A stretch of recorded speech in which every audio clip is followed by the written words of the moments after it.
I know is that first, you've got to get mad. You've got to say, I'm a human being. God damn it. My life has value.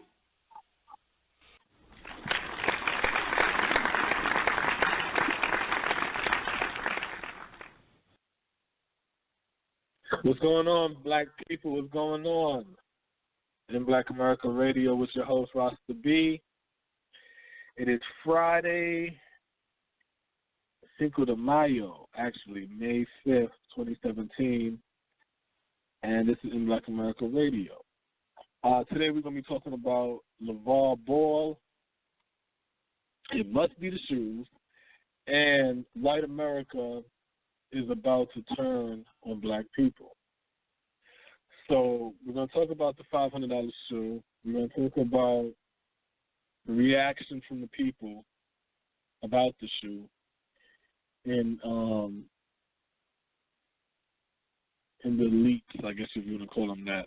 We're going to speak on white America, really the liberals, and how really, if you peep game, they're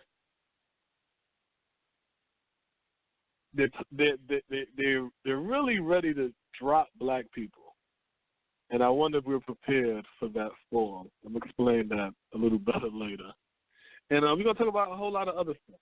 You know, we're going to go straight to the point. We're going to talk about a whole lot of wide variety of shit, mesh them all together into one thing. You know what I'm saying? We're going to talk about that. We have a lot of things to talk about. We're going to mesh them all up. But before we do anything, let me bring in my co-host, Smoke. Smoke, are you there? Yes, sir. What's good?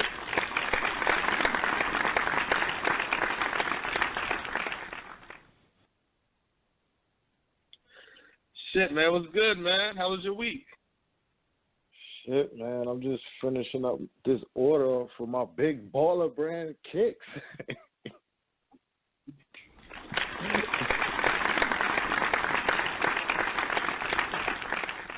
Nah, I ain't buying no kicks, man. I'm just fucking around. But, yeah, man. I mean, my weeks, man, 2017, man, I'm having some. I can't say exciting, but, you know, a lot of stuff to talk about, you know what I mean? But, I mean, everything is everything, you know what I mean? Life of a black man. We here, another week in the building, you know what I'm saying? Show number 96. We out here.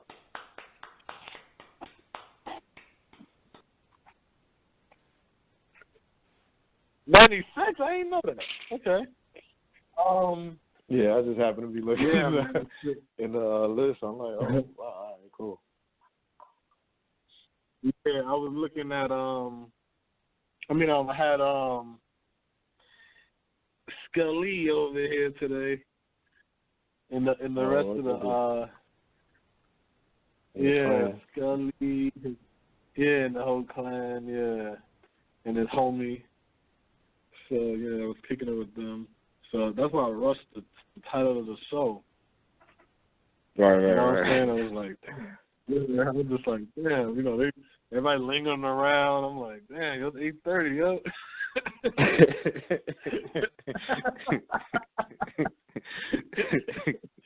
I'm like, geez, I can't even concentrate, you know what I'm saying? Shit, man.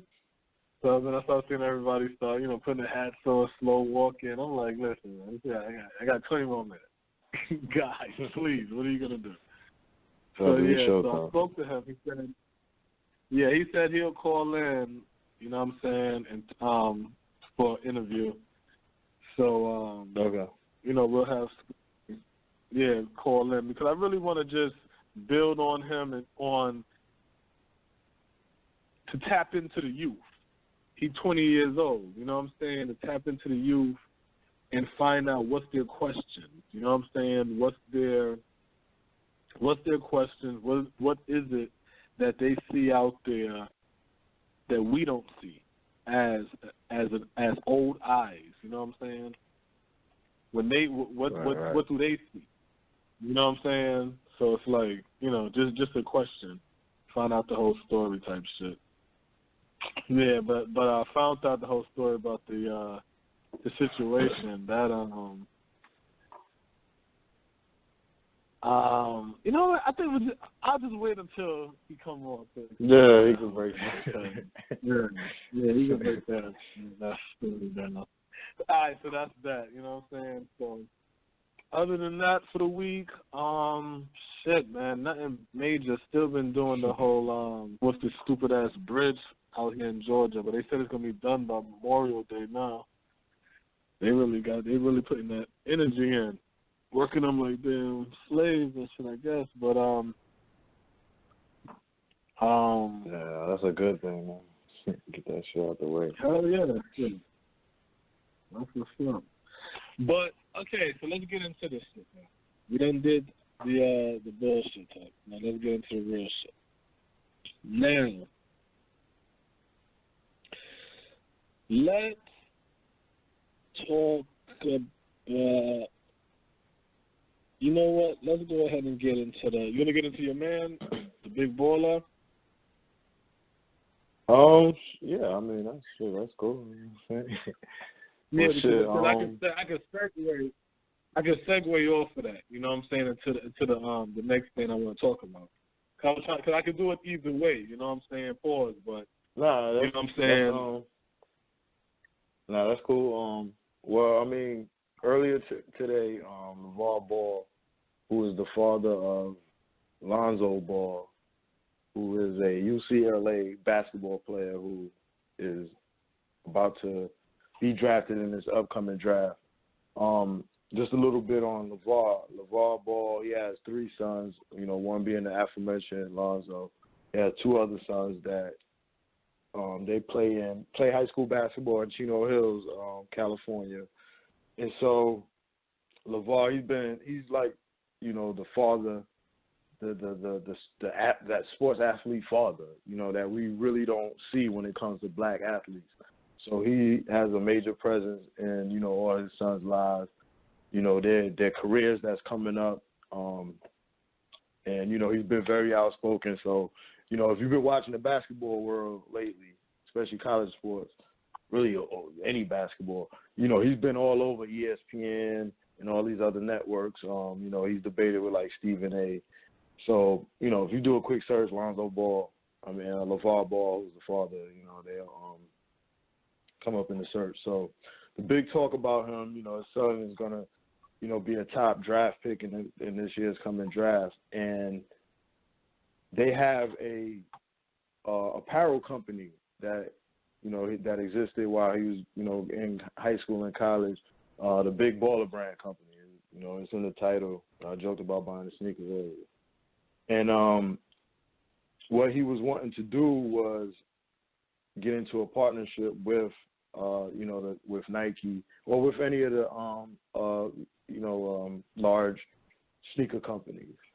And so earlier this week, it was announced that Nike, Adidas, and Under Armour all stating that they're not going to give a deal to Lonzo Ball or, you know, license the Upstart brand, the Upstart Big Baller brand.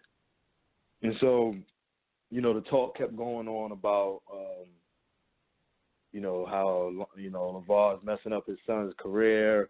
His son should take, you know, the normal deal, which in his case they said a normal deal would be like a 5-year deal, $2 million a year. So it'd be like a $10 million deal, you know, sneaker deal, if he was to take, you know, one directly from, you know, any of the companies, Nike, Adidas, whatever. And so, you know, they made that big statement all throughout the week. They've been saying how, you know, he's messing up, you know, his son's career and so forth. So this morning, go on the internet like I normally do while I'm getting ready for work. The Big Baller brand has launched the prototype sneaker, which was the ZO2 under the Big Baller brand. So it's the signature sneaker for Lonzo Ball, who is going to be in the draft. So, you know, the first big thing is like, you know, he's the first like athlete to actually come into the NBA. You know, well, he hasn't gotten the NBA yet, but coming up, he's going to have the only player that ever had his own brand. So he's not, they stepped away from the major companies. They didn't want to play ball with LaVar. Now, the big issue that a lot of people have been talking about is the price point. So they launched the sneakers, the ZO2 sneakers, and they also have like a flip-flop sandal. And the sneakers retail price for $495. The sandals are price point of $220.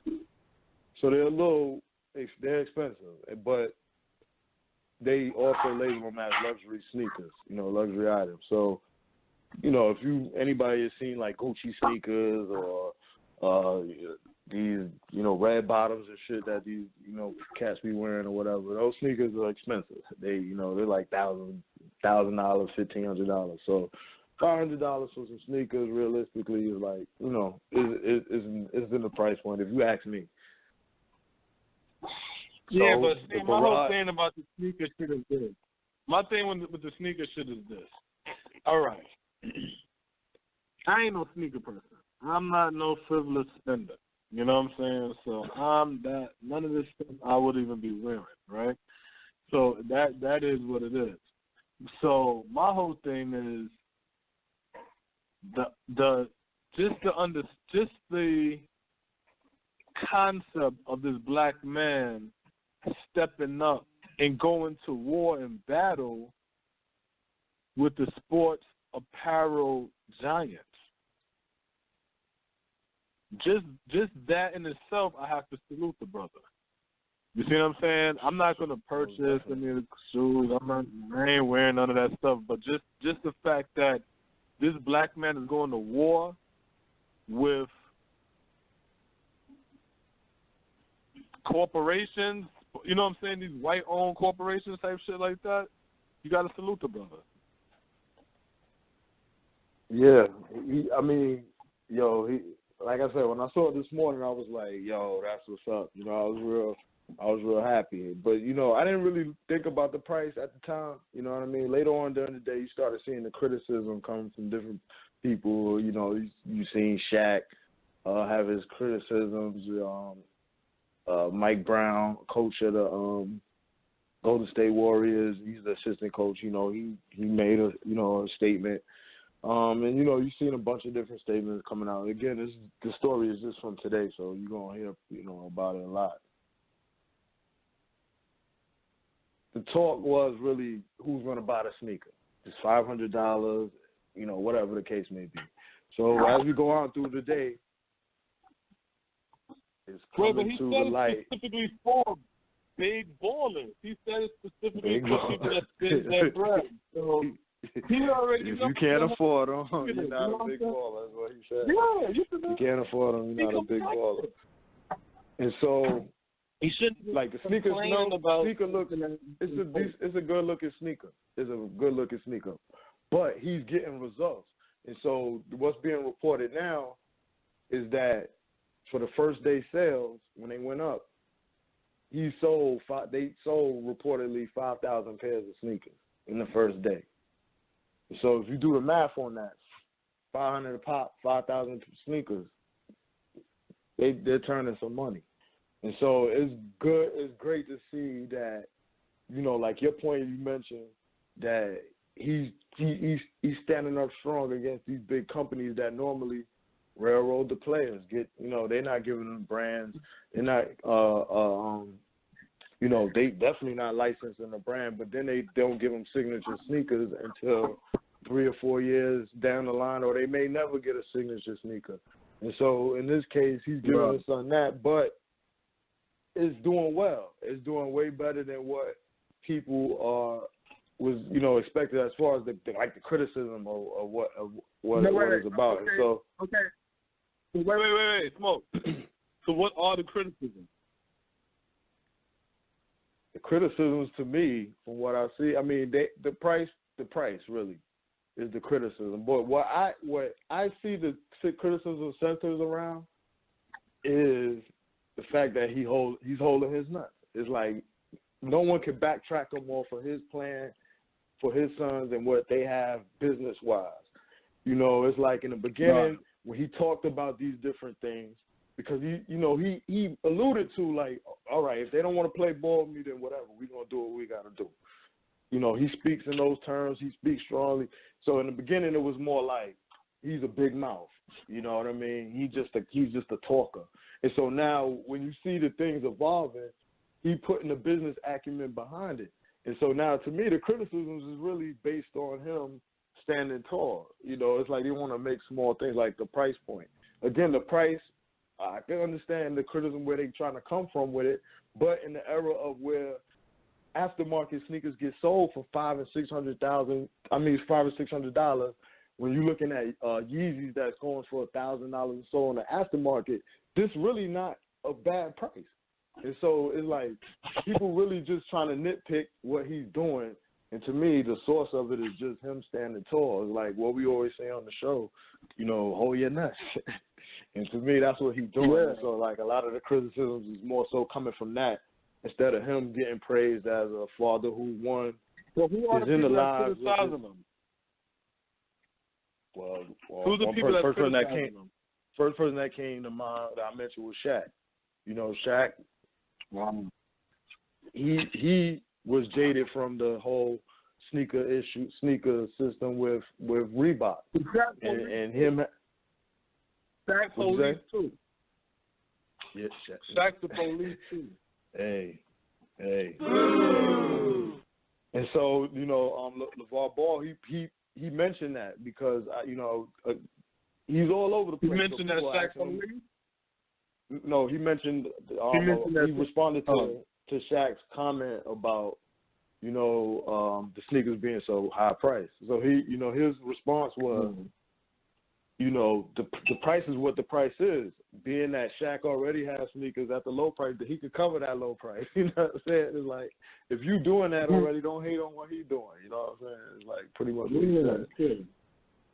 And so, you see some people that support Chad Ochocinco, support it. You saw him put his receipt up there. Charlamagne the God said he was going to buy a pair. I saw him put on Twitter, different stuff like that, people supporting. But like I said, the criticisms, it all seems like it's just coming from him standing tall as a black man and going against, the status quo of these companies. And so him taking control of his son's lives on, not just the basketball side, because we would love to do that. Oh, I want to make sure he get out at 6 in the morning and practice, but also on the business side, because we saw they had the documentary Broke that detailed, decades of players that went broke. And so to see that he's jumping on it from the business side to take advantage of his son's abilities, you can't even hate on that. It's like, I don't see where any of the criticisms come from, except for you may not like how he comes across. And that's just really him standing tall, you know what I'm saying? And what do that even mean? I don't like how he come across. I don't what? That means that means I don't got shit else to criticize you about. No, but I'm really saying that's a comment. That's a comment of somebody that feels inferior. You know what I'm saying? Because if you're saying to yourself now, I'm a multi-millionaire CEO of this fucking corporation, and when I hear this black man who don't have what I have talk, he intimidates me. And I feel like I'm not going to be able to do good business with him because I'm intimidated, and I'm not going to be able to try to, you know what I'm saying, do a real good negotiation. So I'm going to not do business with him and just say his arrogance ruined the deal. And it's like, what? What the fuck is he talking about? What I do is, because, you know what I'm saying? That's weakness. You know what I'm saying? And that's how I see that. But to me, when it comes into the sports arena, what I noticed, like I was saying to you earlier, off air, LeBron James' mother ran on the court. What happened to her? When she ran on the court. What did the media say? Really? Man, I don't remember a big backlash. It wasn't a backlash. Not me either. Big. No backlash. Now, I'm just going to name some names, and let me know if it was a backlash or what the backlash was. Cam Newton, his father. Wasn't the issue with his father? Yeah, they made him leave his pops. His pops wasn't invited to the Heisman ceremony. You know, with different issues that they had going on with Cam, they pretty much separated him from his pops. You know what I'm saying? In the situation, because if I'm not mistaken, Cam he had gotten in trouble, and you know he was having issues from back when he was at the prior school in Florida. He went to Florida, he got in trouble there, and then ended up going to Auburn. And so when you know how it is with black athletes, when you're gonna win something, especially in college football, when it comes time for awards and it comes time for the draft, just like the draft is going on right now, stories start coming up and they start bringing up that from prior to, in my opinion, to bring down their draft prospects, so bring down their draft stock so they pay them less, in my opinion. You know what I'm saying? Right. But the whole backlash with his pops, they basically was like, yo, pops, you can't come to the ceremony. They pretty much separated him from his pops, you know what I mean? Now you got Serena Williams and their father. Serena Williams, an outspoken father, you know what I mean? He always stood up for his daughters and, what they represented. But, I mean, the biggest thing about him, because he was their coach, so, he had to be around and be places. He was legitimately there. But the thing about him was he was outspoken, so he wasn't saying anything that came up in the media that was negative, that was unfair to his daughters. He was taking all of that pressure off of them. He was responding to it. He was, he was the face for them to allow them to just really play sports. He took everything, and he was outspoken. He stood there. He was in their lives. You know what I mean? And then he was great at what he was doing. He taught two legends. You know what I'm saying? Venus and Serena is legendary players. So. Another outspoken black man. Then you got, this is not a sports person, but what about Joe Jackson? What they say about him? That he was over controlling. He pretty much had them on some boot camp type shit for them to be success. He pretty much painted him like a abusive dad. You know what I'm saying? They painted him as an abusive dad. Not good for the parents, for the kids. He just pushed them to stardom instead of being a father. But another outspoken. Yeah, but see, the whole thing is one thing. When the mother out there acting a fool, no issue. When the father out there being a father, trying to isolate the man away from the child, you're trying to push him out of the fucking arena and all kind of shit like that. You're going to demonize the man, take shit on his name and all kind of shit like that. So the point of me saying all of that is to say this. What I don't understand about black people is, why do we deal with white people as if they're our friends? You see what I'm saying? They're not our friends. These people is wired to go against you. So when we're sitting over here now and we're working with them and listening to them and following them and thinking, whoa, we got good white people here and all kind of shit like that, they're all going to end up turning on you. You said with the LaVar Ball story also that the different corporations joined forces against LaVar, right? Yeah, when I saw the story, it was a joint story. Everywhere it was reported, those three companies were mentioned together on the same day. All in denial of them wanting to, work with, a big baller brand. So, yeah, it was in conjunction. That's pretty definite. You know what I mean? That's the case. Because I let you know that even though these companies is working in competition with each other, they would still team up to keep your black ass out the game. You see what I'm saying? Right. We have to take this shit serious. That's the whole point. We got to take this shit serious. We got to stop taking this shit so fucking lighthearted. We have to take it serious. We have to have takeover mentality in the way we look at this and the outlooks that we have on this, because we got to stop looking at shit like, oh, the people, oh, they're nice, oh, he's not going to act like that. No, man. You can't be like that. You have to always understand that it's us versus them. Always. Always. Because for us, it's for our freedom. For them, it's their existence. They're trying not to die off. And we're trying to be free. That's not going down the same path. That's two different paths. And guess what?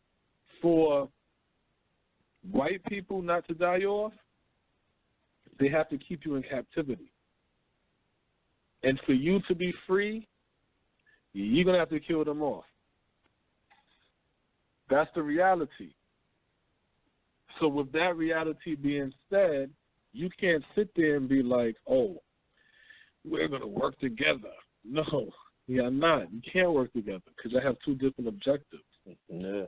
Yeah. You see, in this case, companies jumping together to block what he's trying to do. You know what I mean? They don't want the partnerships. But then you turn around and you have our own people that's like, wanting to, put negative press and have negative outlooks on, what he's trying to do. So it's like you already see that the majors don't want to play with us, but then we'll turn around and try to negate what he's doing. You know what I mean? And put a negative spin on it. And it's like, nah, we got to take shit more serious. This might not be the correct term, but what I'm about to say, you should understand what I'm saying. When we talk down on patty pies, when patty pies first came out, not first came out, but when the little gay dude had mentioned it and put all that attention to it, because it was already selling out before the gay dude would even mention patty pies. You see what I'm saying? Once he found out, because I heard him say the story on Speedy Comedy Corner, when he found out about it, he called the Walmart, and the Walmart said, you better come down because they're selling out. It was already selling out before he said anything. So once he said that, and it got all the attention, people were like, damn, Patti LaBelle got sweet potato pies. I didn't know that. Then we start to eat it, and then you start to hear people like, it ain't as good as my grandma's. It ain't as good. And when we do shit like that, what we don't understand is we destabilize, we devalue. That's the word. We devalue the word. You know what I'm saying? We just like when we sit there and we be like Gucci, and everybody rocking Gucci and shit, and everybody want to buy Gucci, and everybody want to buy Cavassier and all kind of shit like that, and Iceberg and Prada and all that bullshit. The same way we talk that up and give them so much money, in reverse we talk ours down. And we want to clown it. And ain't nobody going to pay $500 for what? Yeezys? Because you damn sure paid for that. But then this black man, he creating a lane, a marketer. He's about to do something historic. And here go black people listening to white people. Let me tell you another time they did that shit to folks. During the in the 90s hip hop era, when the companies was telling black people, oh, the reason why we can't give you enough money is because the bootleggers is taking your profits when they sell your bootleg album. They're taking money away from you. From the stupid ass black people running around beating up other black people, you know what I'm saying, who bootleg their CDs. So they doing that stupid shit because the white man told them that's the reason why you're not getting no money. What's the solution to that? That's crazy. All of these guys now give their music away for free. And the Arab in the gas station sells it in his gas station. This is where we at. So you went from beating up the bootlegger who was basically selling your music to the poor who makes you hot. You understand what I'm saying, if that makes sense? If the white people is buying your album and the black people is buying your shit bootleg, you are stupid as hell to complain about that. Because the black people that's buying your shit bootleg is the reason why you hot for the white people to buy your real shit. When you start shitting on the black people that's buying your shit bootleg, then the white people say, oh, the blacks not fucking with him? Oh, he must be corny. And then they stop fucking with you. That's how the game goes.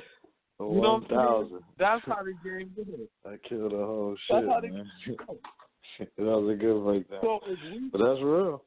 If we sit there and embrace what this brother's doing, right? Not saying you buying it or nothing, but just say, yo, that's dope. That's ill. Just throwing up our shit. You know what I'm saying? But guess what? Them white kids going to sit, I want some of them big bull baller shoes, Mom. Give me $500 for shoes? Mom, I want two of them then. You know what I'm saying? And now they out there buying it because they like, yo, the black kids out there rocking them shit. How they can afford that and we can't? Because you got to remember, Smoke, they're poor white trash. It don't matter how much money they got. You got to remember this. Because if you understand this, black people, then you'll know how to play them. You don't know how to play them because you looking at them like they're better than you. But you got to understand, these are talentless people. No creativity. So what happened is they sit around and they look at what we do, and they try to mimic us. And take our shit and remix our shit to try to make their own shit because they can't think of nothing to do. Just like you see where so the whole point I'm making is this, see, but this is the whole point I'm making. Okay. So when you understand that these are poor whites who is looking up to blacks doing their thing, we keep falling, so we think we got to emulate them. Okay, how about this? Let them follow your lead then.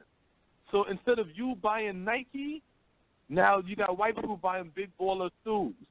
And instead of us buying Gucci and Prada, we need the black people to start creating our clothing line. So then they can start wearing our clothing line now. And that's a transfer of money. Because money's not being made. It just goes from one hand to the other. That's how money goes. It's about outthinking the person to get their money out their hands to come into your pocket. So if we could get them with the shoe, boom. Then the clothing, boom. Look online. We killing it with movies and YouTube shows and all kind of shit. We are naturally a creative people. We don't need them; they need us. Yeah. So we need to start to encourage and empower and put value on our shit and stop devaluing our shit. Cause that shit is stupid. Go ahead, Smoke. Yeah, no, I was just gonna say like, how you were saying they copy our shit. You know what I'm saying? I was talking to BM the other day, and she was showing me this lady. She was wearing some Timberlands with some jeans. And so she like telling me, I can't recall the lady's name. I was trying to search for it, I couldn't find it. But basically, they're trying to credit her for that style. I'm like, yo, get the fuck out of here. It's like people been, you know what I'm saying? Like that's ridiculous. You know what I'm saying? But it's like that's a perfect example of what you said. We've been doing that. But it's like now they come take it, oh, this is what's going on. Take it as theirs, remix it, flip it and bounce it. And now it's something that they created, you know what I'm saying? So that was a good example, man. That was a good point. Yeah.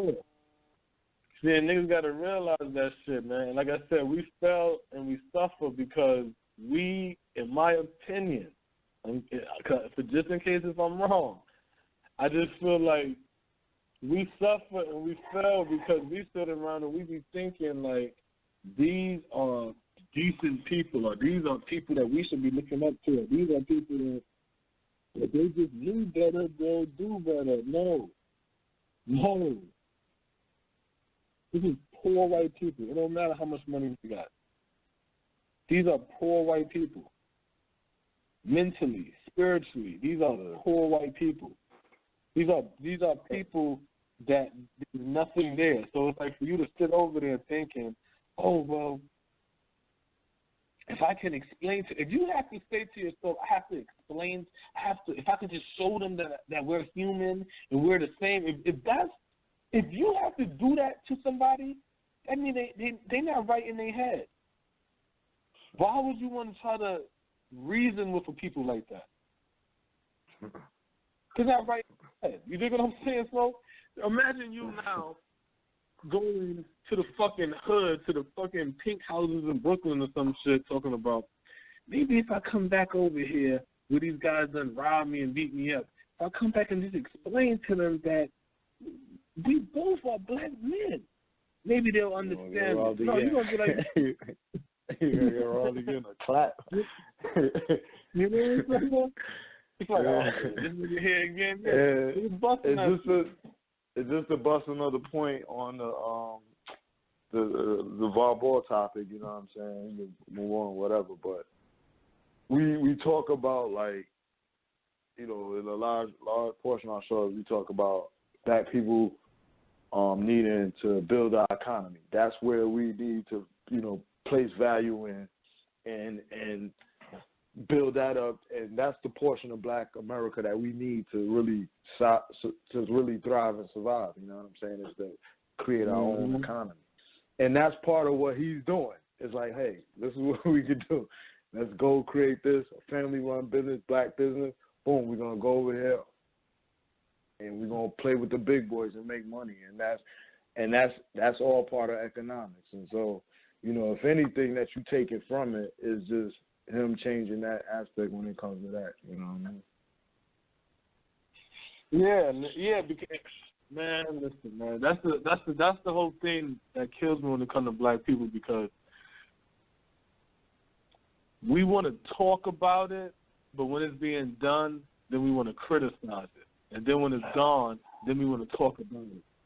You know what I'm saying? Like, that's, you know, it's like, it's weird, and the whole shit is because deep down, and it don't matter, but deep down, a lot of black people is, they don't want to reach that true level of independence away from white people. You know what I'm saying? Like, it truly is Stockholm syndrome. It truly is black people not being able to see life without white people. You know what I'm saying? Like, that's our reality. You dig what I'm saying? So it's like, no, I dig that. That's real. You got black people that really You can't even tell them, yo, close your eyes, man, just imagine a world with no white people. They can't do that. They close their eyes and the first thing they see is a white person. It's like, you know, they can't do it, you know? That's why I'm like, that's why I'm getting caught up in this shit all the time. You know what I'm saying? We like, and that's why I always say we have to teach the youth. You know what I'm saying? Because that's the only way for you, you know what I'm saying, for that not to be a part of you. You got to teach that to the youth. You know what I'm saying? You can't look at yourself, and it doesn't make you weak. It's just how you was raised, I guess. I don't know. You know what I'm saying? But figure out what makes you strong, go in that level, and be strong there. But then pass it on to the youth and let the youth know. You know what I'm saying? Like, yo, you black. You're not brown. You're black. You know what I'm saying? This what happened to your people. This how we fought out of this shit. This is some history before what happened. These are some people that revolted from it. These are our heroes. These are our sheroes and things of this nature. And then when they go to school, then you let white America teach your child about their whiteness and white supremacy and shit.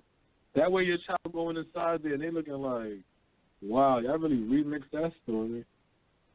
Wow, that don't even make sense. Oh, really? Christopher Columbus discovered what? Instead of, oh, wow, there was great men. You know what I'm saying? Like when my son come home and shit like that from school and they talking about white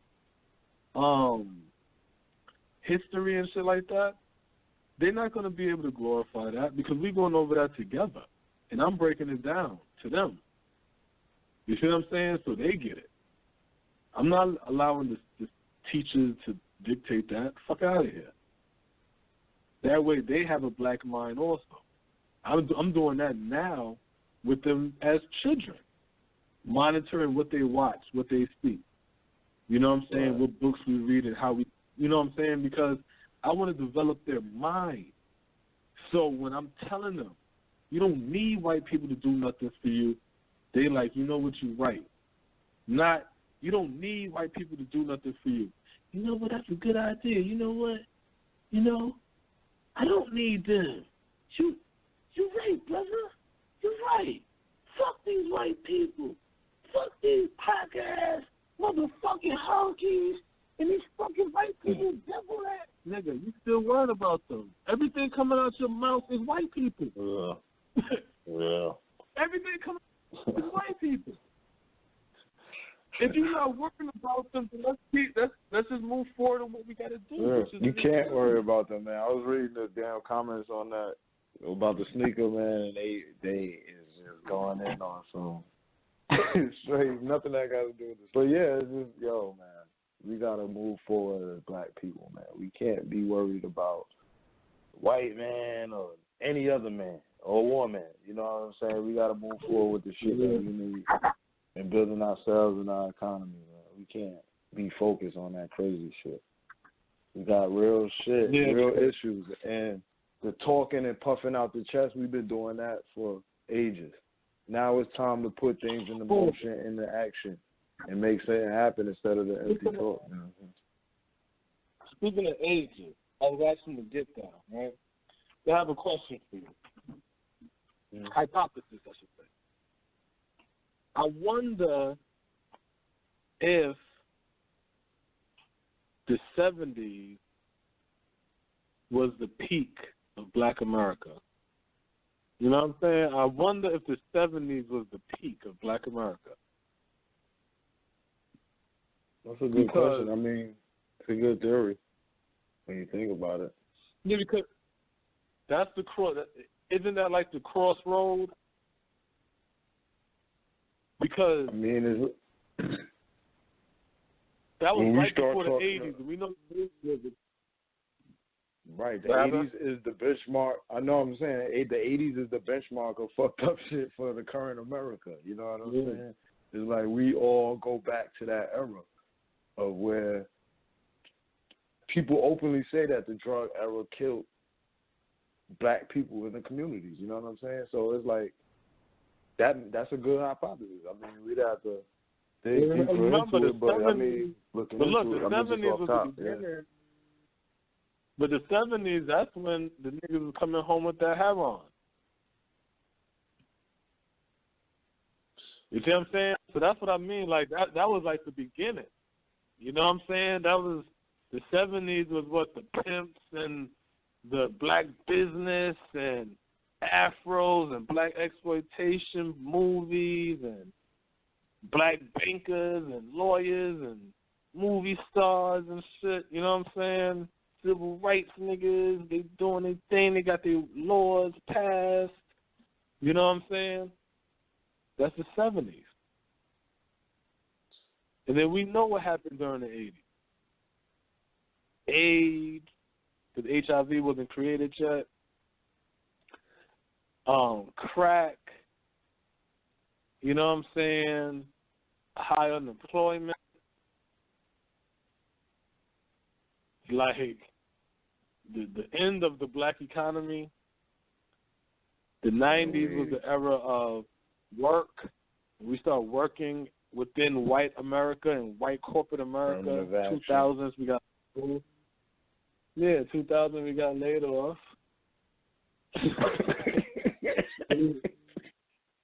That's exactly what happened. 1990s, Bill Clinton, everybody started going to school, getting degrees, working for the white man.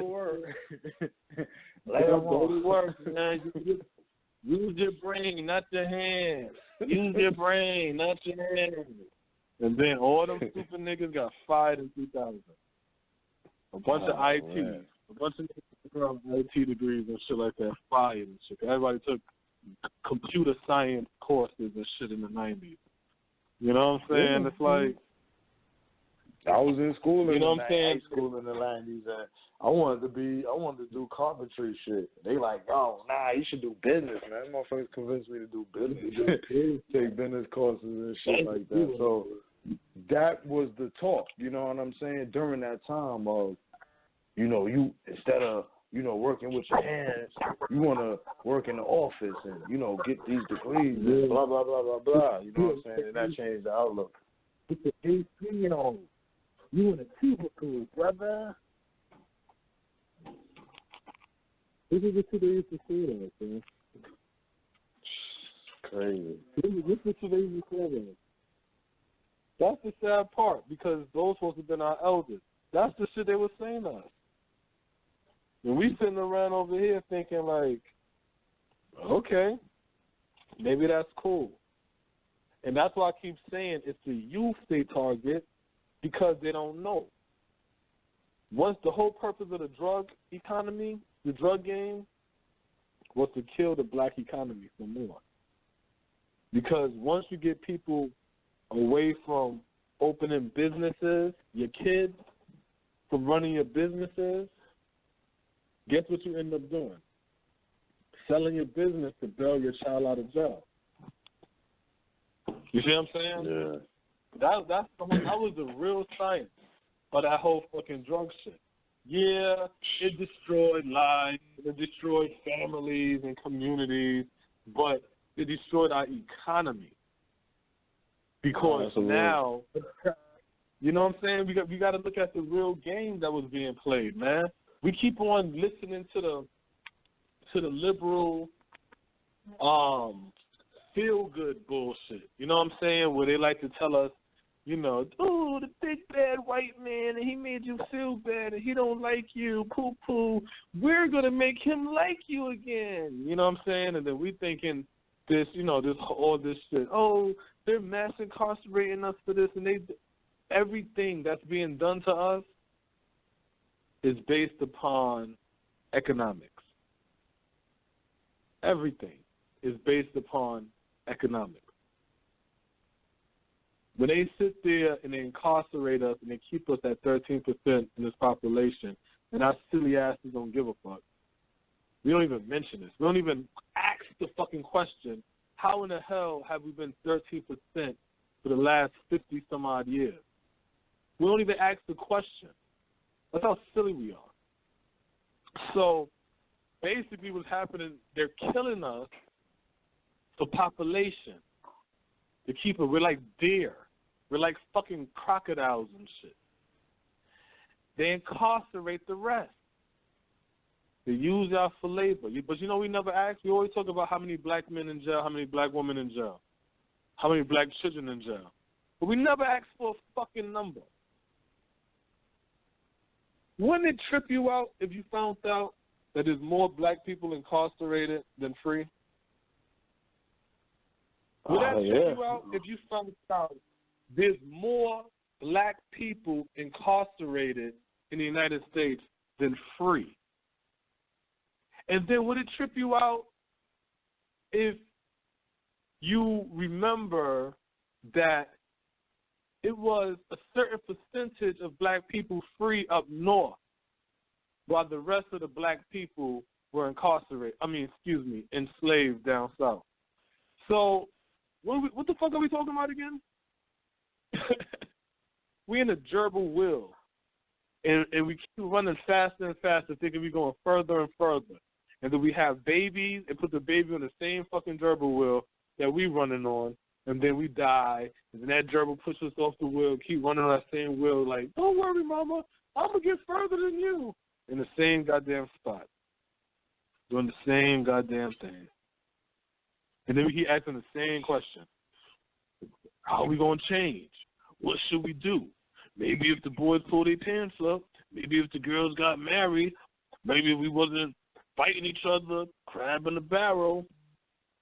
Same shit over and over. No, we need an economy.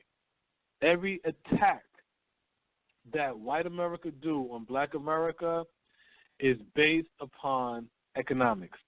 Why do they want to discourage you from voting? Huh? Why do they want you to not to vote? Why do they keep discouraging you from voting? It's all based on economics. What is politics? Economics. Fucking economics. But you don't hear nobody talking economy. Everybody keep talking jobs. Yeah. Being the battery for... Nobody know they're like too. We being a battery for our oppressors' economy.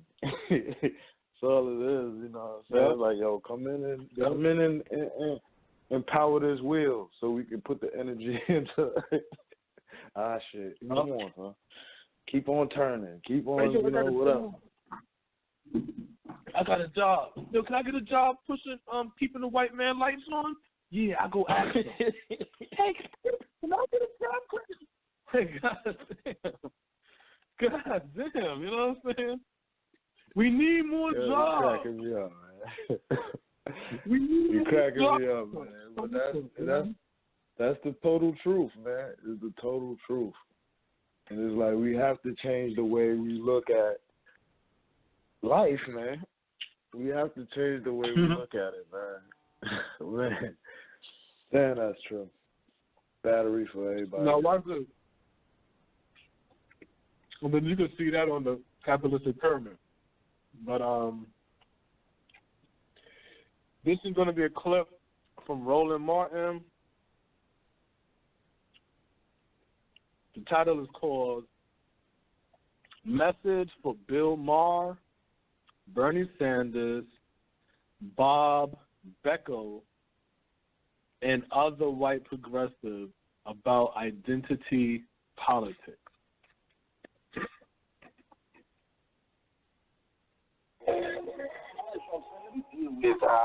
This issue of identity politics. Now, we've heard a lot of folks, Senator Bernie Sanders, talking about this in the wake of Democrats losing in November. But Bill Maher was recently on CNN with Jake Tapper, and the issue came up, and here's what Bill, the uber liberal, had to say. He said he said the liberals need to stop trying to win over Trump voters with facts.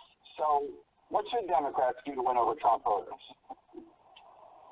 Well, I was just going to say, a bit of it should be eased up on the identity politics. They pulled off quite a neat trick in 2016. They made white people, who are still the majority in this country, feel like a minority, or at least enough of them to swing the election. So at think that's important to make sure you look like you represent everybody, including the majority. And also go where the energy is in the party. Hillary is a lovely lady, but she couldn't fill the function room with the Olive Garden. And there was a 74-year-old man who was getting crowds of 20,000 young people to come see him. Rallies matter. All right, folks, let's sort of break this thing down. See, anytime you hear somebody bring up identity politics, okay, what they're really talking about is when you have groups out there who are fighting for rights, long ignored. If you go back to the Black freedom movement, some folks call it the civil rights movement, that's really when identity politics, when that phrase really was coined, was established, because you had African Americans who were fighting for their rights. Nonviolent Coordinating Committee, CORE, NAACP, National Urban League, the Big Six, National Congress of Negro Women. All of them were actually doing that. And so the critics then used that against them by saying, oh my goodness, you're practicing identity politics. But here's the problem with that. Anytime that phrase is used, it is always used if you're not talking about white people. But the reality is, identity politics also includes white people. We saw that during this election. Anytime you heard working class, they were not talking about black people. Whenever you hear somebody say, oh, the working class in Ohio and Pennsylvania and Wisconsin and the steel mill, they were not talking about us. They didn't show us. There's always a great white who said, oh, my God, we're looking at all these things that are happening for black people, for Latinos and others. Let me also help you out with something. Shortly after the election, Thomas Edsel of the New York Times wrote a piece where he talked about this whole notion of white voters and how they view the issue of politics. They broke down some poll data after the Reagan Revolution in 1984. They went to Macomb County, Michigan. They went to all these places in the Midwest, these Rust Belt states. But you also see the heartland, the flyover states. What they're actually saying is places where black people don't live. And here's what he said in 1984. They went in and the folks there said, Democrats have done too much for black people. Y'all, this is in 1984. But take it back about 20 years. The exact same thing was said in the wake of the civil rights movement. And you know what? We're good. Y'all done enough for them. What about us? In fact, let me take it further. If you go back to the period of Reconstruction, 12 years after the Emancipation Proclamation, after 244 years of slavery, after about 5 or 6 years, whites said in America, you know what? We've pretty much done enough. We're tired of this Reconstruction stuff. After the 13th Amendment was passed, after the 14th Amendment was passed, after the 15th Amendment was passed, all of a sudden it began to wane. When the Reconstruction ended, the Great Compromise of 1877. And guess what happened? Federal troops pulled out of the free southern states. That's when Jim Crow began. So we've always had this period in our history where whites have said, all right, y'all got enough. But remember, President Barack Obama, just 1 year or 2 years into his term, CBS did a poll, asked the Tea Party their thoughts. 25% of them said he's done way too much for black people. I'm sorry, I was still looking for what he did for black people in the first year or two. See, so what you have to understand is, anytime you hear this phrase, oh, too much identity politics, what they're saying is, look, stop talking about black stuff. Stop talking about criminal justice reform and mass incarceration. Stop talking about income inequality, because we white people are suffering so much. But here's the deal. When you hear that phrase again, focus on the economy. Focus on the working class. Well, are we not included? When Donald Trump talked about saving jobs of Carrier in Indiana, did you realize that 50% of the people who worked at that particular plant in Indiana were African American? No, you didn't know that. Because, see, that was called saving working class jobs. But if you talk about the fact that African Americans have $5,000 when it comes to wealth, and the average white family has $110,000 in wealth, that's called identity politics. Well, check this out. Well, Senator Bernie Sanders was on a particular panel after the election. He was talking about you can't just vote for me because I'm a woman, vote because I'm Latina or I'm black, which is all true. Well, this is what he said, quote, in other words, one of the struggles that you're going to be seeing in the Democratic Party is whether we go beyond identity politics. See, here's the problem. Senator Bernie Sanders has identified identity politics as saying, hopefully because I'm black. He's ignoring the issue. See, he wants to focus on class. You can't deal with class unless you deal with race. Because if you ignore race in class, then all you're doing is talking to white folks and it's talking about black people. And so Bill Maher is the same way. But let me help you all out who saw this coming. Remember Dr. Martin Luther King Jr. Go back and read his book, Chaos or Community, Where Do We Go From Here? He said in that book, written in 1967, which was his worst-selling book in his life, and America didn't want to read that book. He said it didn't cost America much to allow us to go to hotels and to swim in swimming pools and to go to parks and to sit in restaurants. He said now America has to write that check. And he said, you know what? Guess who will abandon us? Our white allies. He said our white allies would say, okay, y'all got enough. Yes, the same Dr. King who folks have used as a bobblehead when it comes to his birthday, Black History Month, said that. See, so it's no shock that a Bob Beckel or Bill Maher or Senator Bernie Sanders would have this particular view. The reality is this here. If you're Bill Maher and you're saying, okay, you need some identity politics, Bill, let me remind you of something. Who voted at a higher rate than any group in America in 2008? Black women. Who voted at a higher rate in 2012 than any group in America, Bill? Black women. Who is the base of the Democratic Party? Black people. Who's in? That's Roland Martin. I wanted to Smoke, are you there? You heard it? Yeah. Yeah. That's a nice clip. Let me tell you, man. See, Roland Martin broke that down so perfectly. You know what I'm saying? I said you might as well just listen to him say it himself. He broke that shit down so fucking perfectly. Right. Hell yeah. I thought he was gonna go off and say something crazy and shit, but yeah, I mean that shit was right and exact, man, to a T. To a T. Yeah. I'm about to say the whole. Go ahead. No, I was just gonna say it reminds me of what you always say in terms of America.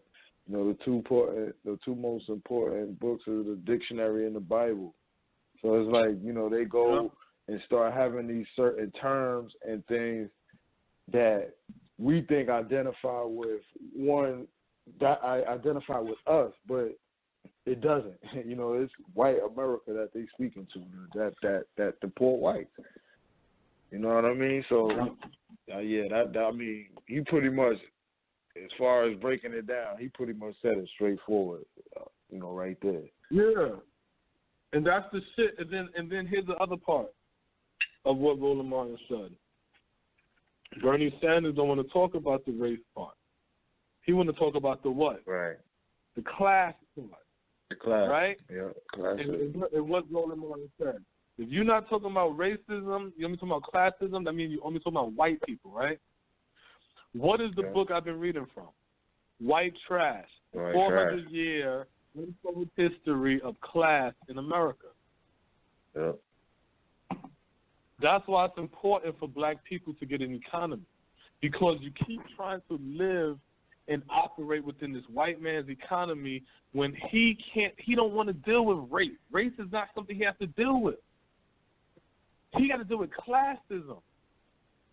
But because your black ass is here and don't want to have your own economy, now we got to deal with racism too. And they're like, listen, we're going to lose because you talking about racism, but guess what? I'm poor white trash. And you telling me that my daughter can't go to school, I got to pay full price because I'm white. I ain't got no money. You know what I'm saying? What about classism? And they're like, fuck classism.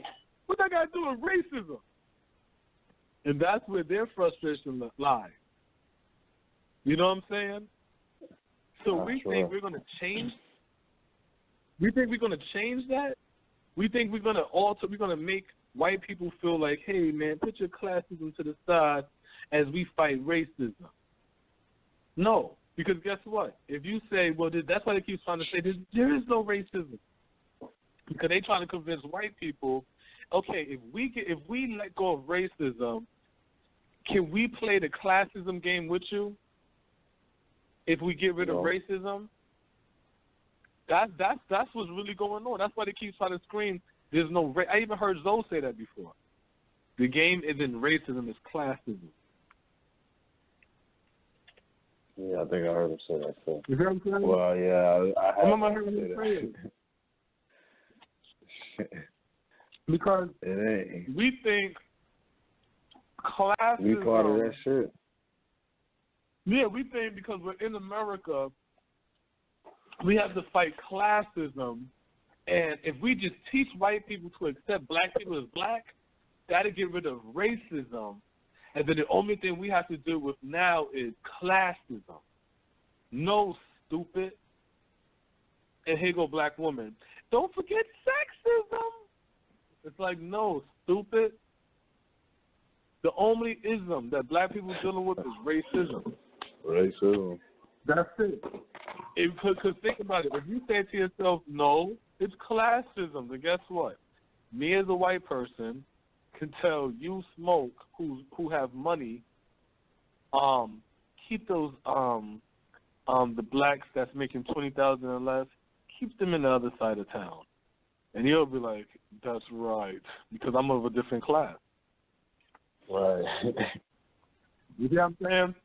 Where with a white of 20,000, they'll be in another area too. You know what I'm saying? But your people, this black person who I'm telling to do that to, you doing that to your people though. It don't matter what the white person do to his. Look what you're doing to yours, because now you feel like you're upper echelon. So then they say, well, we don't know if we'll be able to push this poison in the black community. Hey, Tyrone, you think you can do it? Sure. Let me see the problem. Oh, that's easy. All you gotta do is just market it, and you can market it through their music. And it's like, wow, thanks, Tyrone. We was wondering how to do that. Oh, no problem. Classism. Because you're of another class. So you don't even think about your race. It don't relate to you. Yeah. You see what I'm saying? And don't even realize that you're helping to destroy your people.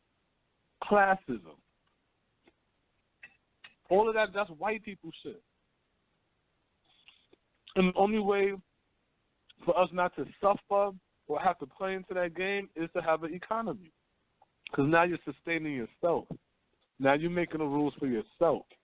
But if we're living in this white man structure system, we're always going to be in a state of distress. Something else Roland Martin said that I appreciated when he talks about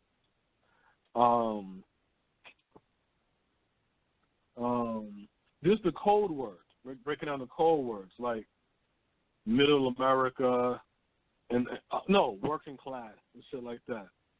You know what I'm saying? And I'm just like I've been reading from the book.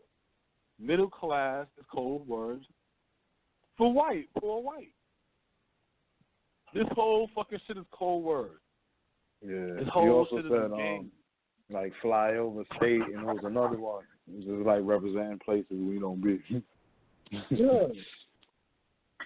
So when you know that and you understand the code word, Take what's saying different. It all going to sound different when you listen to it on the news. It all going to sound different when you listen to politicians talk. When you listen to Barack criticize black men and black people and talk about pulling up your pants and your bootstraps and fathers, you got to be there to raise your children and all that sucker shit, and then turn around talking about helping out the middle class America, and he kissing their ass, all while these crackers is getting high off of fucking opioids, and we ain't know because the crisis ain't hit yet. How about that, Smoke? That's crazy. How about that? How about in the beginning when Barack was out there wanting to criticize black people while white America was getting high on fucking heroin. Yep.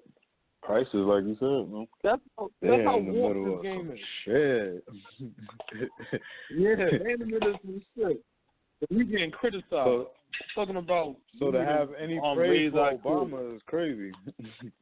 To have any praise for him at this point, you bugging. Niggas be forgetting. We be forgetting, you know what I'm saying? We be forgetting. We be sitting around over here getting the remix of these stories, you know what I'm saying? Forgetting the truth. You know what I'm saying? It's crazy. I'm sitting over here now and it just bugs the fuck out because it's like, that's why we don't get it. We'll sit there, working class American, and you'll be like, hey, I'm an American and I'm working. He's talking to me. No, that's code word for white. Middle class Americans. Hey, I make a certain amount a year. I'm middle class. No. That's white people. All black people think they're middle class. Not even some of black people think they're middle class, man. We like, man, we poor, man. Yeah. Cut it out. Yeah, that shit is so fucking funny, yo, because to the effect, man, those words, that wordplay, man. That wordplay is a motherfucker. And then the thing that he sold out to is the names: Bernie Sanders, Bill Maher. These are all the people love to praise as, oh, nah, they cool. They cool white people. Ain't no such thing. Because at the end of the day, they have a true objective. Yeah, and they always going to play to that shit. Always. And look, that's the LaVar Ball story. We have a true objective. Under Armour, Nike, and Adidas. Yep. We have a true objective to dominate this shit and exploit these damn niggas. So even though we're in competition, what Tupac said, we might fight amongst each other, but I promise you this, we're going to keep LaVar Ball ass out. I promise you this, we're going to keep that nigga out this motherfucker. That's it. That's it. So it's like, we don't have that. We don't have that collective agenda because we don't have nothing to fucking fight for, which is an economy. That's why it's not working. It don't matter what we do. It don't matter what we do. Huh? We the only ones. We the only ones. And here we go. We magic. You know why we the only ones who don't have an economy and doing all this stupid shit we're doing? Because we walk around believing that there is an entity in the sky or wherever that controls and dictates this whole shit. So we sit back and we don't worry about shit. We just figure the Lord got it. God got it. So these motherfuckers are taking advantage of us in our ignorance.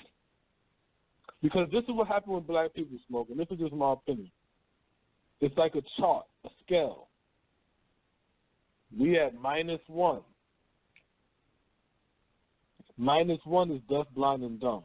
And then when your eyes, quote unquote, get open and you realize that you're not that you moving foul, you move up to 0.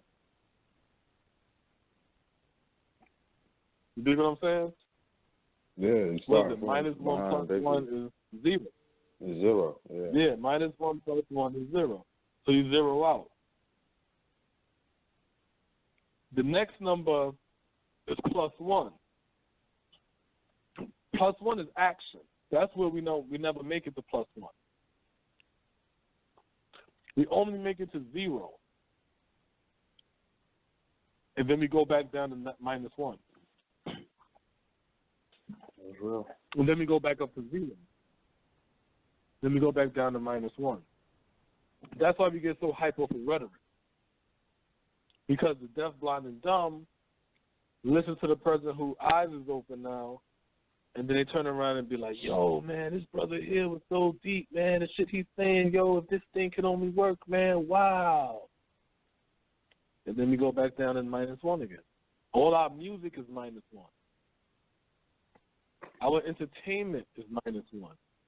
The shit we watch on TV is -1. So then when you got a brother that says, yo, sister, you don't have to shake your ass like that and have your ass all out and your titties all out and dressing like a harlot. And damn, brother, why you walking around here? You a grown-ass man. Why you walking just like a boy? You know what I'm saying? With these tight-ass pants on. You with no responsibility. You're not building nothing. Like, what's wrong with you, brother? Then it's like, oh, man, yo, this brother, he talking some real shit over here. I'm not talking real shit. This is called common sense. If a nigga, imagine this, Smoke. Imagine you talking to somebody, and they talking to you, and they breath stink. And you like, damn, man, you should brush your teeth. And you like, yo, man, that's deep, yo. I never thought about that, brother. I'm gonna go home tonight, and I'm gonna do that. So can you write down the steps on how to do that, yo? And you like, all right. Yo, is it a particular toothbrush I should use, my brother? What about the toothpaste?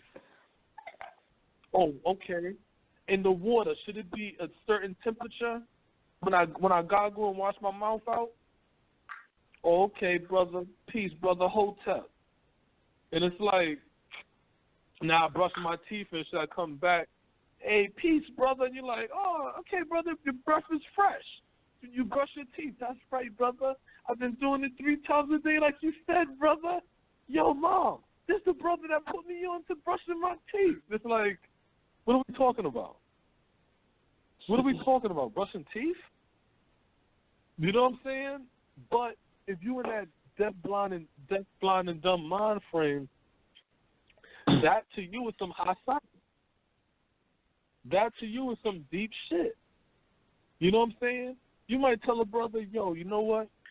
What you should do is when you be jogging and shit like that, you should wake your son up since your son's 15 and, yo, tell that nigga jog with you. That'll build up his body and shit like that, build up his lungs and shit, build your relationship up and y'all bond. And he like, yo, man, I ain't even think about that, Joe. Yo, that's some deep shit. You see what I'm saying? It's like, but these aren't deep shit. These are just common sense. These are just different perspectives. And we got to stop making different perspectives and ideas some grandiose shit. It's just an idea, just a perspective. You know what I'm saying? And then once you take that, then you add it on to your shit.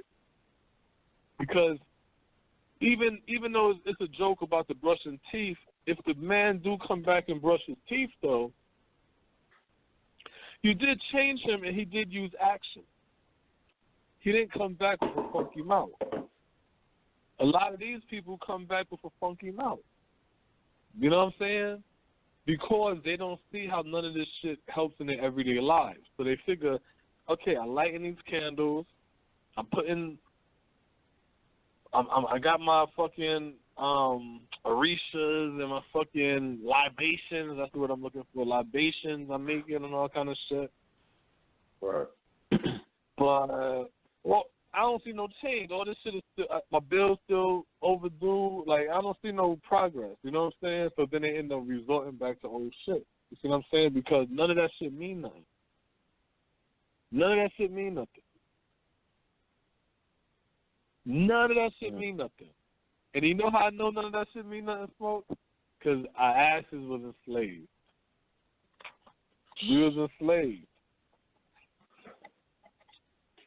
So if we was enslaved, you can't tell me call on Shingo, call on your ancestors, do fucking, you can't sell me on none of that, because if we know that in 2017, you telling me we didn't know that when we was warring with these crackers? We ain't know that?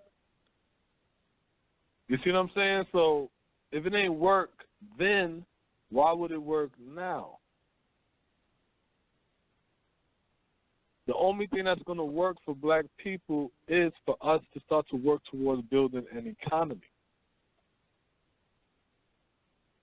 People ask, how do you build an economy? I say everybody has to start generating money. When y'all generating money, the money makers have to start to interact with the other money makers.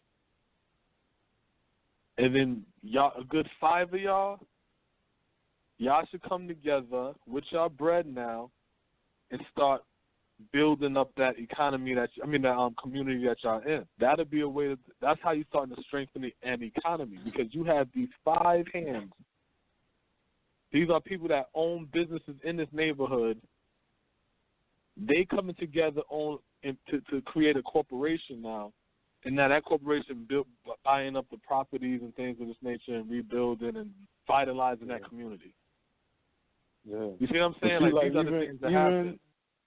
Even like before you even get to like corporation status and businesses, we like, because it's like, for example, we talk about the, getting to the level 0, which is like the knowledge, obtaining the knowledge, because we start from behind. So we know that McDonald's and all of these other corporations, they give us fucked up fast food. That's what's killing us. That's why our kids are obese. So you say, okay, let's start selling dinners in the hood. Instead of going here, we're going to create a value in the hood where we give better food options than McDonald's. All of these chefs, all these old ladies and shit, men too, grill masters and all of that know how to cook, then we start buying amongst each other in the hood. It don't even have to be a business at that point. Just we making money. You know what I'm saying? Don't have to have paperwork, so to speak. You know what I'm saying? So that we change those options. So we got to start to monetize the shit that's killing us. You know what I'm saying? Instead of drinking, going in these stores drinking high fructose syrups and sodas and all of that shit. All these people, the smoothie craze is going on. Start selling smoothies. You know what I'm saying?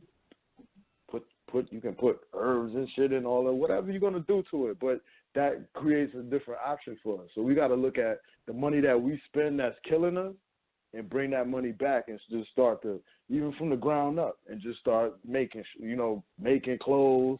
Some people might have space to farm, so you could farm some vegetables and sell some of them, eat some of them. We could start small, and that's where the steps come in to create those businesses that buy the block, like you were saying before. So we could just think small and just think about it, because the small monies that we spend,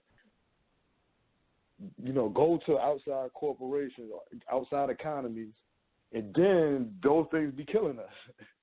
So it's like we could start right there. We could start right there with opportunities for us to start circulating our money, because we know we spend on those things.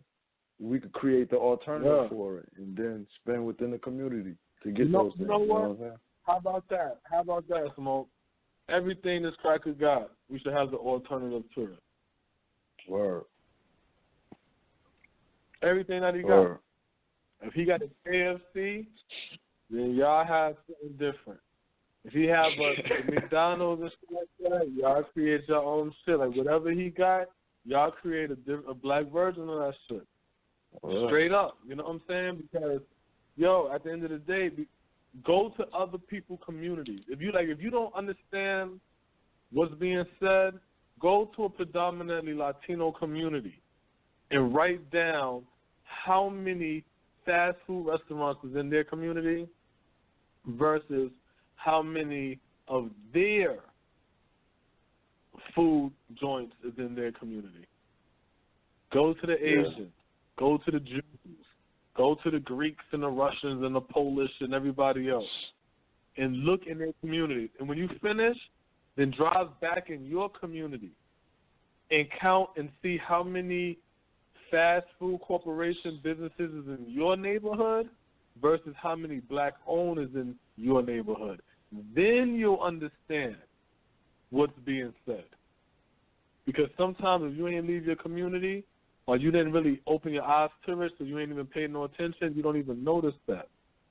You know what I'm saying? But you go to other communities, you're gonna see you might see a Chucky, a KFC or whatever, but you will see a El Loco Polo or some shit like that too. Like, right. Nigga, we bought that shit too. Yeah, I see them thrive in here too. And just local black markets and all type of shit. Motherfuckers selling fruits and vegetables and so definitely. I mean, you 100% correct about that shit, and that would be a good way because I don't think people realize the extent of it. You know what I'm saying? We always say, we don't got it, but then when you go, we always talk about the way our hoods look. We don't own black businesses, but to see the opposition and to really understand how they're moving, it just lets us know that we lacking.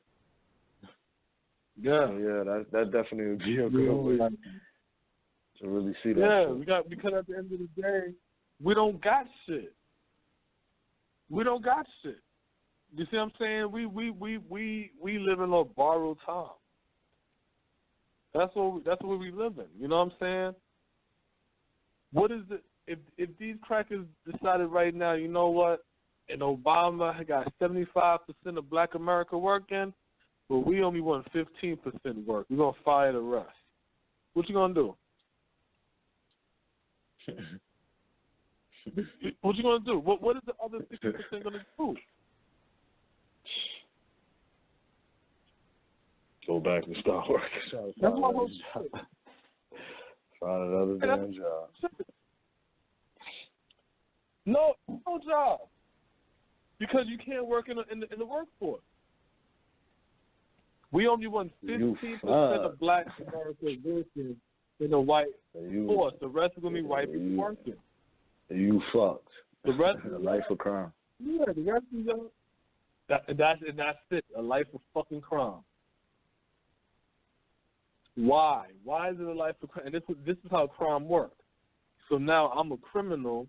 My child coming up, I'm gonna teach my child a criminal activity. My child gonna grow up, and only know how to be a criminal. They not gonna know how to no other way of getting money. So now I ruined the whole generation. Now it's going to be another 20, 40, 60 years of Black people being born and raised up who have to, oh, wow, did you know that Black people were kings and queens in Africa? Did you know that the white man didn't have nothing in Europe and the Black people... And we're going to hear this every fucking 20 years, every 40 years, every 60 years. Because they attack the generation. You see what I'm saying? When are we going to realize that we have to rebuild our generation?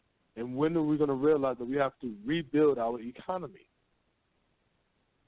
When are we going to realize that, especially as Black men, because the reason why it's important for Black men, because we the ones out here, we are on the front line of this shit. Not only are we on the front line of this shit, we don't have the luxury of making excuses, and we don't have the luxuries of taking shit for granted and bullshit. We have to learn. We have to pay attention.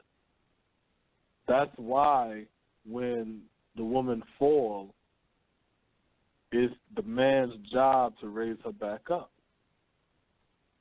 You see what I'm saying? Because we gonna understand the bullshit. We gonna see what's going on.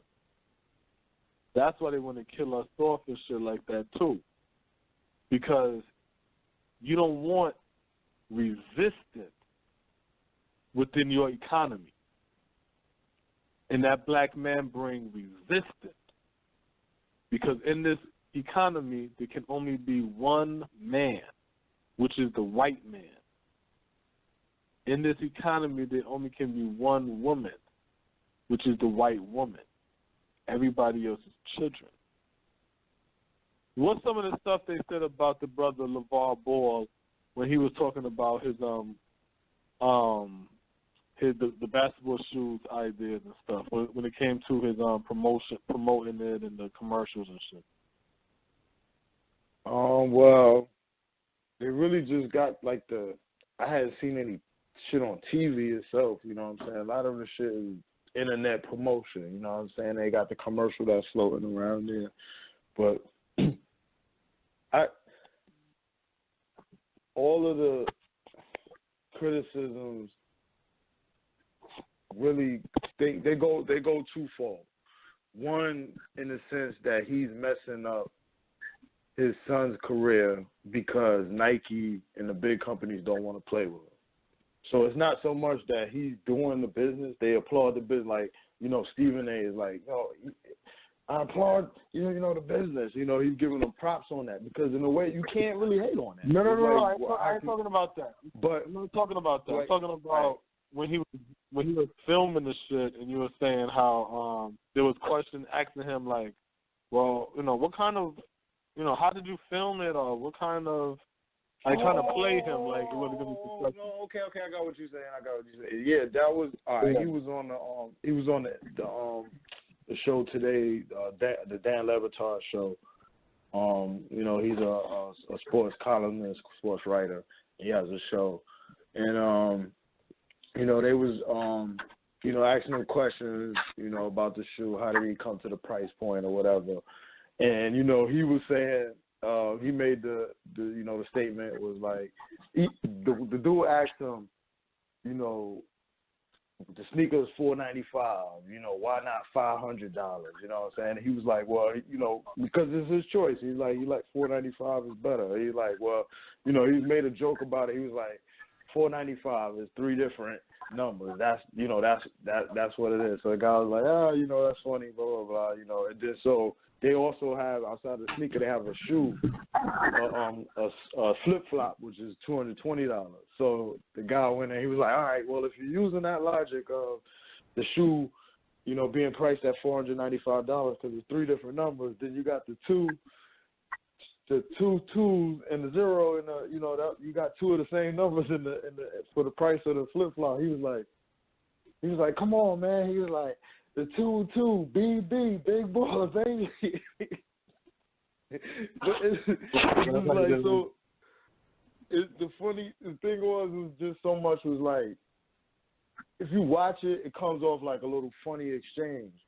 They also asked him like, with his sneakers, you know, how is he making the sneakers? And he like, you know, like any other sneaker brand. He's like, well, you're not in there, you know, in your garage hammering out, you know, making. He's like, no, the sneakers get made just like any other, just like the way Nike do it or whatever.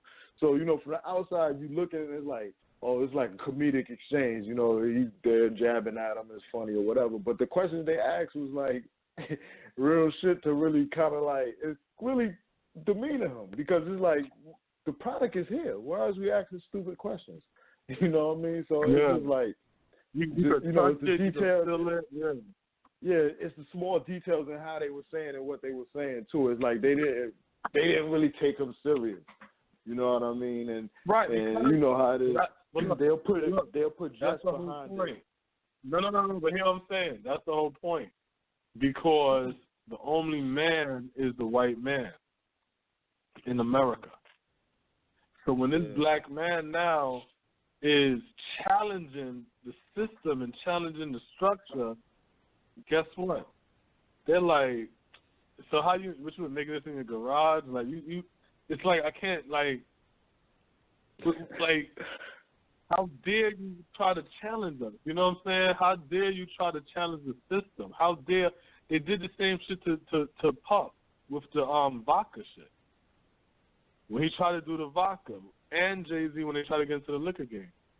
And then you started to hear the comments, oh, Jay-Z's selling cheap champagne and passing it off like it's expensive and all kind of shit. And and Puffy with the vodka wars and shit with Grey Goose and all them, and they like, oh, it's cheap, and you hear the same shit, black people. Oh, I don't drink Ciroc. Ciroc, that's that cheap vodka. And I'm like, yo, when do people start kind of so experts on liquor? These are the same niggas that used to drink OE and St. Ives. Now they can tell you, they want to tell you where the grapes come from and all kind of shit. Like, get the fuck out of here.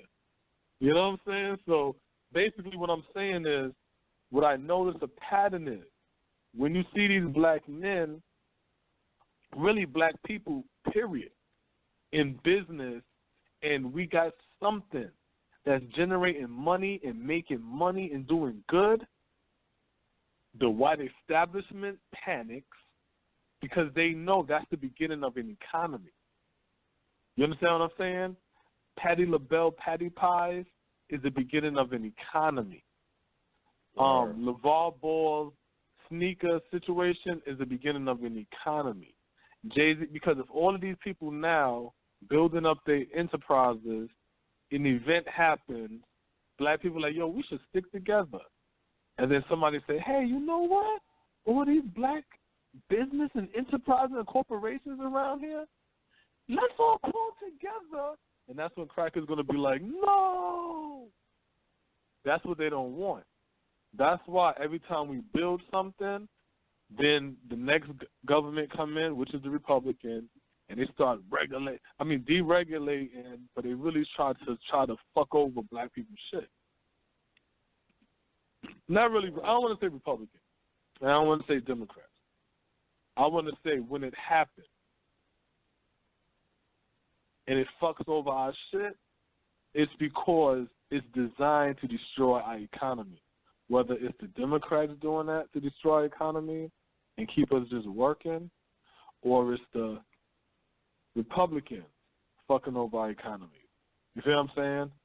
So it don't matter. The whole point is when we show strength, these white people, liberals and conservatives, will link up together like Under Armour, Nikes, and Adidas. You black people, which in this case we will call LaVar Ball. That example is how it works in America. But if you understand white people, you'll understand how that play works. If you don't understand white people, then you're sitting there listening to white people tell you, look how arrogant LaVar Ball is. And it doesn't matter if that white person telling you that is in a black face. It doesn't matter if that white person telling you that is the darkest black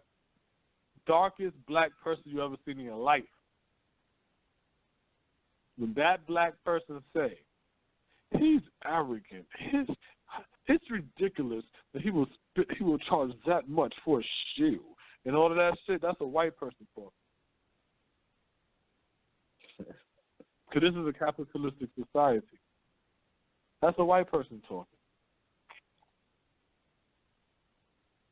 Nobody criticizes and talk about how much these cars cost, how much these houses cost. You never hear nobody say, oh, my God, Brad just sold his home for $700 million. That is crazy. That is just, he should donate some money. You don't hear none of that shit. You see what I'm saying? And we don't criticize, and they don't criticize. And soon as they criticize us, here comes some funky ass black people. Yeah. Why is that? Why don't you? And it's like, shut up. Where you come from? They pull you out of a hat. You know what I'm saying? Like, come on, man. So that's, you know what I'm saying? And we fall into the same shit because that's what's going on with white America right now. We have the liberals right now, just like with the Roland Martin clip that was played. These guys know that the Republicans, their side looks shaky. It looks shaky, but when you listen to them talking, well, what we need to do is stop playing identity politics. We need to stop playing identity politics. We need to stop. If that's what the Democrats are saying now, you know what the Democrats are basically saying? It don't matter what the media show you on TV. It don't matter how much they screaming that Donald Trump is fucking up. If we don't abandon the black base and focus on getting whites back on our side, we're going to lose come 2020. That's basically what they're saying. Let me tell you, when that French election go down, if that Le Pen chick wins, Marie Le Pen or whatever her name is, if she wins, then you understand what the game is. Then you understand what if she wins, because what they're gonna say, Russia did that too. You see what I'm saying? If she wins, then we're gonna see how this game. Then that is a definite clue of how this game about to play. That's a definite clue. And if they break up like that, then I do suspect that war is definitely on the horizon. That might be why niggas breaking up, because they're like, yeah, listen, for those who want to be part of it, be part. For those who don't, break off, because we about to go to war. But I don't think they're going to go to war. I don't think it's going to be no fucking war. Not like how they advertising it and selling it. You know what I'm saying? But if she wins, no war. Russia did that too? Yeah, it ain't gonna be no shit like that. Because they talking all that fucking Kim Jong-un. That nigga bombs ain't popping like that. That nigga bombs ain't popping. You know what I'm saying? If that nigga, if he wanted war like that, that nigga shit ain't popping. It been would have happened. If he wanted war, they could just go back to war with fucking South Korea. Their war not over. They had a ceasefire. Their war not over. Why say I'm going to shoot a fucking missile all the way across the United States when you can shoot a missile to hit South Korea? Still at war. You see what I'm saying? So that's why I'm like, fuck out of here, man.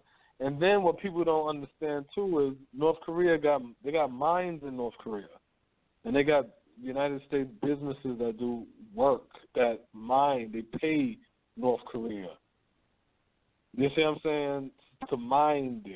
So it's like they're not telling you the truth. All that shit is posturing going on to put fear into the people so certain decisions could be made. That's it. That's why I'm saying for black people, the best thing for us to do is worry about ourselves. Stop worrying about white people. Worry about yourself. Build yourself up. Invest in your children. Make them better. Make them better than you. Because we need to be slowly exiting out this white economy, but we have to exit into a black economy. If not, we're going to be in this position talking the same shit forever. And frankly, I'm tired of talking about it. Yeah, I mean, I always say we got to be serious and have urgency. So if all of us take that example, the percent, I forget the percentages, but we take it down to 15% people working, then think about the criminality that's going to be happening on top of what's already happening in our communities and everything else that goes with that. So we got to be serious in terms of depending on people to put food in our mouth. You know what I mean? Not depending on people to make sure our kids get taught. You know what I'm saying? But just to stick to the point of the economy, we got to eat, but we can't eat from the damn oppressor hand.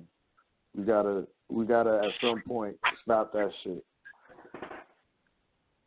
and it's a sense of urgency that got to be attached with that. You know what I mean? Yeah, you got to. Now, all right, so I'm going to read this right here. I'm going to read the title. Trump indicated where he stands on medical marijuana for the first time since he took office. Now, the thing I don't like about the whole medical marijuana shit is because I feel like that's code word, too. I feel like medical marijuana is code word for white people smoking weed, and recreational marijuana is for black people smoking weed. Because give me a fucking break. You know what I'm saying? I'm going to give you my stance. Not I'm going to give you my stance on marijuana. I'm going to give you my stance on medical marijuana. Well, Trump, what do you have to say about recreational marijuana? Like, this is how stupid this game is. Listen to how stupid this game is. We're talking about herbs, but now we're going to act like it's two different herbs because we're going to put medical in front of one and recreational in front of another one. This is how fucking stupid we are. So Trump goes, President Donald Trump issued his first statement on medical marijuana since he took office. Trump on Friday signed a $1.1 trillion omnibus spending bill that will keep the federal government funded through September 30th. The congressional approval bill includes a rider. The Rohrabacher Blumenauer Amendment. I don't know what that is. I'm going to click on it and read it in a minute. That disallows the Department of Justice and drug enforcement agencies from using federal funds to prosecute medical marijuana businesses in states where medical marijuana is legal. Marijuana is illegal at the federal level marijuana is illegal at the federal level, though 29 states have varying degrees of medical marijuana legislation on the books. The amendment doesn't extend to recreational marijuana, which is legal in 8 states. See what I'm saying? This is so stupid. Trump, who says stayed mum on the topic of marijuana since the election, finally gave an indication as to where he stands on the issue. In his statement after he signed the bill, Division B, Section 537 provides that the Department of Justice may not use any funds to prevent implementation of medical marijuana laws by various states and territories. I will treat the provision consistently with my constitutional responsibility to take care that the law be faithfully executed. Tony Angle, the founder of Marijuana Majority, an advocacy group, told Business Insiders he thinks that Trump's statement is the federal government's way of asserting their right to go after certain medical marijuana businesses if they choose to at a later date. My read is it's basically saying they reserve the right to do whatever they want and enforce prohibition regardless of the statutory prohibition of doing so. Engel said, though he doesn't think it's necessarily indicates a federal crackdown in medical marijuana is coming. A federal court, the Ninth Circuit, which has blocked 2 of Trump's high-profile executive actions, ruled last year that the amendment protects patients and providers, acting in accordance with the state medical marijuana laws, despite the Justice Department insisting the opposite, notes Engel. Michael Collins, the deputy director of the Drug Policy Alliance, said in an email that Trump continues to send mixed messages on marijuana. After stating during the campaign that he was 100% in support of medical marijuana, he now issues a signing statement casting doubt on whether the administration will adhere to the constitutional rider that stops DOJ from going after medical marijuana programs. The certainty is deeply disconcerting for patients and providers, and we urge the administration to clarify their intentions immediately. So, right there, again, that's once again Trump playing games with the whole marijuana thing, right? But that marijuana shit is bipartisan. They already have a caucus, a cannabis caucus, right? They're already talking about General Session is not going to really pay that much attention to the whole marijuana shit. You know what I'm saying? The budget protects medical marijuana. You see what I'm saying? So it's like, yo, black people, invest. We need to start to invest our money so our monies could flip, so we can achieve the dreams and the financial freedoms that we're looking for. You know? You got anything you want to say, Smoke, as we close this out?